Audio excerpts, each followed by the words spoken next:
낸시 펠로시 미국 하원 의장이 어젯밤 대만에 도착했습니다. 중국 베이징을 연결하겠습니다. 조희영 특파원, 중국의 반발에도 방문을 강행한 건데 도착 과정은 어땠습니까? 네, 펠로시 의장은 현지 시각으로 어젯밤 10시 45분쯤 대만 타이베이 송산공항에 도착했습니다. 호텔 주변에는 많은 인파가 몰렸고 타이베이의 주요 건물에는 방문을 환영한다, 이런 대형 문구가 나타나기도 했습니다. 대만 총통실은 성명을 통해 펠로시 의장의 방문을 통해 대만과 미국의 파트너십을 강화하고 인도 태평양 지역의 평화와 안정을 유지할 수 있기를 희망한다고 밝혔고, 대만 외교부도 펠로시 의장의 방문은 대만에 대한 미국의 바위처럼 단단한 지지를 보여주는 것이라고 환영 메시지를 냈습니다. 펠로시 의장이 대만 도착 직후에 성명을 냈다고요? 어떤 내용이었습니까? 네, 펠로시 의장은 대만 도착 직후 발표한 성명에서 미 의회 대표단의 대만 방문은 대만의 힘찬 민주주의를 지원하려는 미국의 확고한 약속에 따른 것이라고 밝혔습니다. 이어 자신의 SNS를 통해서도 소감을 밝혔는데요. 자신의 트위터에 대만은 강력하고 활기찬 민주국가이고 인도 태평양에서 우리의 중요한 파트너라고 적었습니다. 다소 중국을 자극할 수 있는 발언들인데요. 대만 도착과 동시에 공개된 워싱턴 포스트 기고문에서는 노골적으로 시진핑 중국 국가주석을 비판했습니다. 펠로시 의장은 이번 방문은 싱가포르와 한국, 일본 등 상호 안보와 경제 협력 등에 초점을 둔 태평양 지역 순방의 일환이라고 취지를 설명하면서 시진핑 주석이 집권을 강화하며 인권과 법치에 대한 무시가 지속되고 있다고 직격탄을 날렸습니다. 중국은 앞서 무력 대응까지 시사했었는데 실제 중국의 반응은 어땠습니까? 네, 대만 도착과 동시에 중국 외교부와 한국의 국회격인 전국인민대표대회 등이 일제히 비판 성명을 냈는데 들어보시죠. 严重违反一个中国原则和中美3个联合公报规定，严重冲击中美关系政治基础。 펠로시 의장이 아직 상공에서 비행 중이던 시간부터 중국은 대만 해협에 전투기를 보내며 불편한 심기를 드러냈는데요. 대만을 둘러싼 해상에서 실탄 사격을 포함한 대규모 군사훈련에 돌입하기로 했습니다. 지금까지 베이징에서 전해드렸습니다.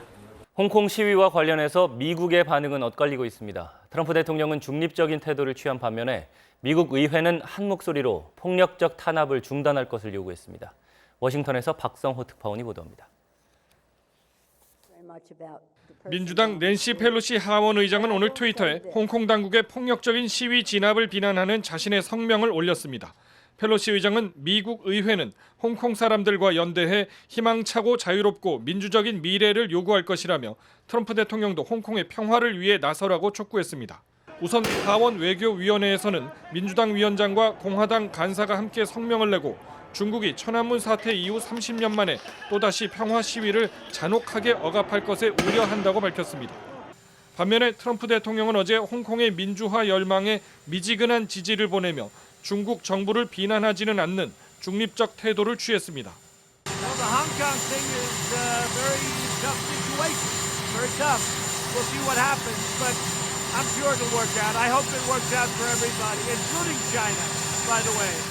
미국 언론과 전문가들은 트럼프의 미국 우선주의가 상업적 이해관계에만 몰두해서 인권에는 관심을 두지 않고 있고, 그래서 중국 정부에는 무슨 일을 벌여도 괜찮다는 잘못된 신호를 보냈다고 우려합니다. 워싱턴에서 MBC 뉴스 박성호입니다. 중국 무장병력이 티벳 시위대를 유혈 진압하는 장면이 처음 공개됐습니다. 중국 정부도 발포 사실을 처음 인정했습니다. 베이징 한정우 특파원입니다. 무장한 진압병력이 일제히 거리로 진주합니다. 장갑 차량이 최루탄을 발사하고 경찰이 시위대를 뒤쫓습니다. 부상한 티베트 승려가 급히 실려갑니다. 기자는 소총을 발사하는 소리가 들렸다고 전합니다. Clearly audible automatic gunfire. 중국 신화통신도 쓰촨성 아바에서 경찰의 발포로 폭도 4명이 부상했다며 시위 진압 과정에서 발포가 있었음을 처음 시인했습니다. 중국 공안당국은 화면에 잡힌 폭력행위 용의자 19명을 현상 수배했습니다. 한편 낸시 펠로시 미국 하원 의장은 인도의 티베트 망명 정부를 방문해 달라이라마를 만난 뒤 중국 정부를 강도 높게 비난했습니다. Do not speak out against China's oppression in China and Tibet. We have lost all moral authority. 티베트 외곽 광범위한 지역에는 오늘도 무장 병력이 대거 투입됐고 헬기까지 배치됐다고 목격자들이 전했습니다. 베이징에서 MBC 뉴스 한정우입니다. 지난해 11월 치러진 미국 중간선거 결과로 새로 구성된 미국 연방의회가 문을 열었습니다. 하원 의장에는 민주당 낸시 펠로시 의원이 선출됐는데 펠로시 의원은 의장 선출에 앞서 가진 언론 인터뷰에서 트럼프 대통령의 탄핵 문제를 거론해 향후 정국이 순탄치 않을 것임을 예고했습니다. 워싱턴 여홍규 특파원이 보도합니다. 미국 새 연방의회가 공식 개원했습니다. 하원 의장에는 민주당 원내대표인 낸시 펠로시 의원이 선출됐습니다. 펠로시 신임 의장은 2007년부터 2011년까지 미국 역사상 여성 최초로 하원 의장을 역임한 데 이어 8년 만에 미국 권력 서열 3위 자리에 다시 올랐습니다. We must be champions of the middle class and all those who aspire to it, because the middle class is the backbone of our democracy. 펠로시 의원은 의장 선출 직전에 방송된 MBC와의 인터뷰에서 트럼프 대통령의 탄핵 문제를 거론했습니다. 연방정부 셧다운 사태를 놓고도 트럼프 대통령과 펠로시 원내대표 간에 공방이 벌어졌습니다. 펠로시 원내대표는 의회 개원에 앞서 가진 NBC 방송과의 인터뷰에서 장병 예산을 반영할 생각이 있느냐는 질문에 단호하게 노라고 답하고 트럼프 대통령이 아무리 설득해도 소용없다고 덧붙였습니다. 민주당이 하원을 장악한 새 의회 출범 첫날부터 워싱턴 정가에는 전운이 감돌고 있습니다.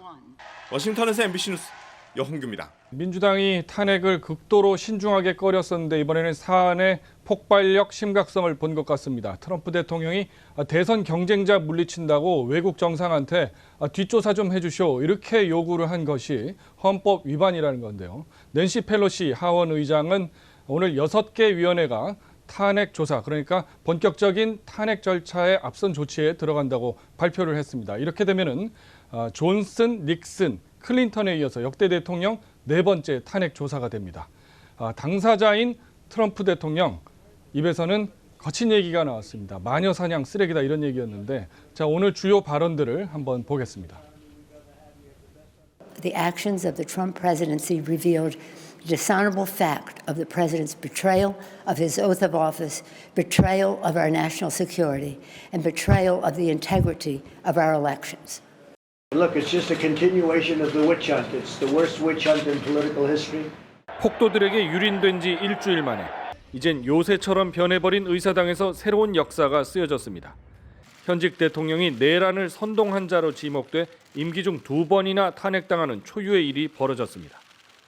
And we know that the President of the United States incited this insurrection. He must go. He is a clear and present danger to the nation that we all love.